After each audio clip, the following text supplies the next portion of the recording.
Salut à tous, aujourd'hui on va voir ensemble comment changer l'espèce de joint de portière qui se trouve ici. C'est un joint qui a l'habitude de craquer comme ici à ce niveau-là, quasiment sur tous les modèles. Il faut savoir que ce joint il est présent jusqu'en 2011 il me semble, il faudra me dire ce que les autres années ont à la place. On comprend que ça a été échangé puisque en fait ce joint craque quasiment tout le temps. On estime que sa durée de vie est d'environ 2 ans et on va voir ensemble comment le changer et aussi pourquoi ce dernier craque. Donc pour ce tuto, il va simplement vous falloir ce type de déclipseur. Donc ça se trouve sur AliExpress pour 2 €. On va voir ensemble comment ça se passe. Alors en théorie, pour le démonter, il est recommandé de démonter le panneau de porte, tout ça, mais ça se fait également très facilement sans avoir à démonter le panneau de porte. Tout simplement, en fait, le joint est clipsé, il est agrafé au panneau de porte, comme ceci, dans cette direction. Donc ça sert à rien de vouloir le soulever, ça ne sortira pas.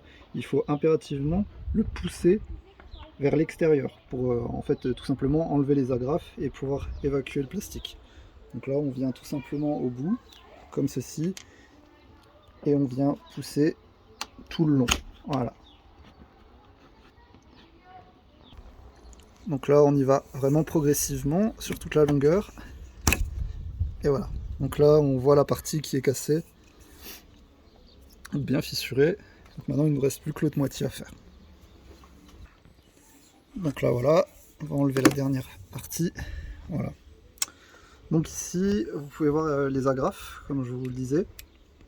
On va en fait tout simplement cette pièce casse pour le simple fait qu'elle est justement agrafée au panneau de porte. En fait, c'est un plastique qui est très fragile et à chaque fois que vous claquez votre porte, toute l'onde de choc va dans le plastique et ça finit par péter le joint. Donc l'avantage de ce que nous on va faire, c'est qu'on va le remonter sans le réagrafer, ce qui va permettre en fait au choc de se dissiper tout le long plutôt que de tout encaisser dans le plastique. Et en théorie, on ne devrait plus jamais avoir de casse au niveau de ce joint. Donc là on a notre nouveau joint, j'ai payé ça 14 $ sur eBay, je vous mettrai la référence en description. Il faut faire très attention en la remettant, être vraiment très doux puisque c'est vraiment très fragile. Donc là on va tout simplement revenir le clipser, donc comme vous voyez ça se présente comme ceci. On va tout simplement faire glisser la partie basse dans le panneau de porte et on va venir le clipser très doucement.